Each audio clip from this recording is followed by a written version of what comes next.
জীৱনত কেতিয়াবা কিছুমান কথা সকলোৰে আগত কোৱাটো উচিত নহয় হয়তো আমাৰ তেনেকুৱা ধৰণৰ কথোপকথন বা আনৰ আগত খুব কেতিয়াবা অন্তৰ খুলি কোৱা কথায়ো আমাক পিছলৈ বিপদত পেলাব পাৰে গতিকে কিছুমান কথা যেনেকৈ ধৰক আমি বেসিক্যালি জীৱনত কেতিয়াও আমি যিয়ে ইনকাম নকৰো আমাৰ ইনকাম যিয়ে নহওক সকলোৰে ষ্টেণ্ডাৰ্ড হিচাপে সকলোৰে বেলেগ বেলেগ ধৰণৰ ইনকাম কৰে নিজৰ ইনকামৰ কথা কেতিয়াও আনৰ লগত শেয়াৰ কৰিব নালাগে হেয়া হয়তো পিছলৈ আপোনাৰ বিভিন্ন ধৰণৰ আৰ্থিকভাৱেও সমস্যাত পেলাব পাৰে নাইবা সামাজিকভাৱেও আপুনি বিভিন্ন ধৰণৰ বিপদত পৰিব পাৰে দ্বিতীয়তে কেতিয়াও নিজৰ পৰিকল্পনা বা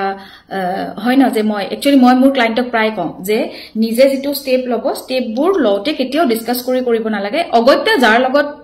তেনেকুৱা ধৰণৰ নকৰিলে নহয় তাৰ আগত কৰাটো উচিত কিন্তু নিজৰ পৰিকল্পনা আনৰ আগত জনোৱাটো উচিত নহয় বা আপোনাৰ পৰৱৰ্তী স্টেপ কি হ'ব প্ৰত্যেকটো কৰ্মক লৈ বা জীৱনক লৈ তেনে ধৰণৰ কথা সঘনাই আলোচনা কৰাটো বৰ এটা শুভ নহয় তাৰ পিছত হয় যে নিজৰ দুৰ্বলতা কেতিয়াও আনৰ ওচৰত ব্যক্ত কৰাটো উচিত নহয় বিশেষকৈ যেহেতু আমাৰ জীৱনত বিভিন্ন ধৰণৰ সমস্যা থাকে বহুত ক্ষেত্ৰত আমি ধৰক মেন্টালি ডাউন থাকো বা পৰিয়ালত বহুত সমস্যা থাকে বা দুখ লাগি থাকে গতিকে নিজৰ দুৰ্বলতা বা মই কোনটো দিশত মই নিজে উইক ফিল কৰো সেই তেনেকুৱা ধৰণৰ দুৰ্বলতা আনৰ আগত কেতিয়াও ক'ব নালাগে কিয়নো সেই দুৰ্বলতাই আমি বিশ্বাসত কোৱা কথাই কেতিয়াবা আমাক আঘাত হানিব পাৰে বা আমাৰ সন্মুখত অহা কিছুমান বিপদৰ কাৰণেও হয়তো সহায় কৰিব পাৰে নিজৰ শত্ৰুৰ কথা কেতিয়াও আনৰ আগত ডিসকাস কৰিব নালাগে যে আৰু শত্ৰুৰ নাম যদি মই ৰেমেডি হিচাপেও কওঁ যে শত্ৰুৰ কথা খুব বেছিকে ডিসকাস কৰি থাকিব নালাগে নহলে কোৱা হয় যে শত্ৰুৱে বল পায় কিয়নো এটা কথা মন কৰিবছে আমি যেতিয়া মন্দিৰত ধৰক বা বিভিন্ন সময়ত মন্ত্ৰ জপ কৰাৰ কথা কওঁ বা ভগৱানৰ নাম লোৱা কথা কওঁ 108 বাৰ কৰক 21 বাৰ কৰক 11 বাৰ কৰক কিয় কওঁ কিয়নো আমি সেই নামটোৰ পৰা আমি এনাৰ্জি ফিল কৰো বা সেই নামৰ গৰাকীক বা ভগৱানক আমি সন্তুষ্ট কৰিব বিচাৰো গতিকে যদি আমি তেনে তাৰ পৰা আমি পজিটিভ এনাৰ্জি পাওঁ যদি আমি শত্ৰুৰ নাম খুব বেছি লৈ থাকো আনৰ আগতে হক বা ডিসকাস কৰি থাকো তেতিয়া হলে সেই শত্ৰুৱে লাই পাব বুলি কোৱা হয়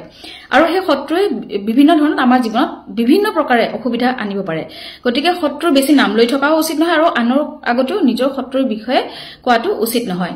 আৰু ইয়াৰ পিছত আহে পৰিয়ালৰ দুৰ্বলতা যে মোৰ পৰিয়ালৰ লগত ৰিলেচন কেনেকুৱা খুব ভাল বন্ডিং আছে ভাল যদি হয় কক তাতো আপোনাৰ হিংসা লাগিব পাৰে অইনৰ পৰা বা যদি খুব বেছি ৰিলেশনশিপ ভালো নহয় খুব বেছি ধৰক কেতিয়াবা মিছ আন্ডাৰষ্টেণ্ডিং বেছি হয় তেনে ক্ষেত্ৰতো যদি আমি তেনেকুৱা ধৰণৰ কথা আনক কৈ পাইছো তেতিয়াও তাৰ পৰা ফিউচাৰ লাইফত আমাৰ ক'ব নোৱাৰাকে কোনো ক্ষেত্ৰত বিপদত পৰিব পাৰো নাইবা ক'বাত না ক'বাত হেয় হ'ব পাৰো গতিকে এনে ধৰণৰ কথা কিছুমান নোকোৱাই ভাল আৰু আটাইতকৈ ইম্পৰ্টেন্ট হল নিজৰ বেংক বেলেন্স কেতিয়াও নিজৰ বেংক বেলেন্স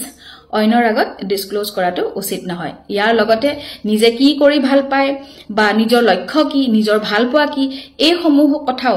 শেয়াৰ কৰাৰ আগত আপুনি কাৰ আগত শেয়াৰ কৰি আছে সেই শেয়াৰ কৰা পাত্ৰজন তাৰ যোগ্য হয় নে নহয় হেয়া চাই লোৱা উচিত গতিকে এনেকুৱা ধৰণৰ ধৰক বহুত কথা এই ধৰণৰ কথাবোৰ হয় কিছুমান হ্যাবিট বা আমি আমাৰ জীৱনত ধৰক হ্যাবিট হিচাপে কৰিব পাৰো যিয়ে আমাক ধৰক বিভিন্ন ধৰণৰ আহিব লগা সমস্যাৰ পৰা নিজকে বচাই ৰখাত সহায় কৰে গতিকে বহুত ক্ষেত্ৰত কি হয় যে আমি যদি ৰেমেডি হিচাপে কৰিব বিচাৰো তেতিয়া হলে এনে ধৰণৰ হ্যাবিটেও আমাৰ জীৱনটো সুচাৰুৰূপে চলাই নিয়াত যথেষ্টখিনি সহায় কৰে গতিকে যদি আমি কৰি আছো তেনেকুৱা ধৰণৰ ভুল বুলি নকওঁ নজনাকে হৈ যোৱা কিছুমান অভ্যাস নিজৰ ভালৰ কাৰণে এতিয়া আমি এৰিব পাৰো গতিকে যদি ভিডিওটো ভাল লাগিলে নিশ্চয় শেয়াৰ কৰিব বুলি আশা ৰাখিছো আৰু চাবচোন কাৰ এনেকুৱা ধৰণৰ হ্যাবিট আছে যে আমি সব ওপেনলি কৈ পাও কমেন্ট কৰিব মই নিশ্চয় চাম আৰু যদি আমাৰ লগ্নৰ 6 হাউসত কেতু থাকে তেতিয়া হলেতো মানি লোৱা উচিত যে আমি আমাৰ কথা নিজৰ ভিতৰৰ পৰিকল্পনাই হক নিজৰ ভিতৰৰ কথাবিলাক কেতিয়াও কাৰো ওচৰত বিশেষকৈ পৰিকল্পনা হেয়া যেনিবা সৰু কথাই হক ডাঙৰ কথা কেতিয়াও কাৰো ওচৰত ডিসক্লোজ নকৰাই ভাল গতিকে আজিলৈ এৰিছো পুনৰ এনেকুৱা ধৰক ৰেমেডিয়েল হ্যাবিটস লৈ পুনৰ আপোনাৰ ওচৰলৈকে আহিম লাভ এষ্ট্ৰ হিলিংত ধন্যবাদ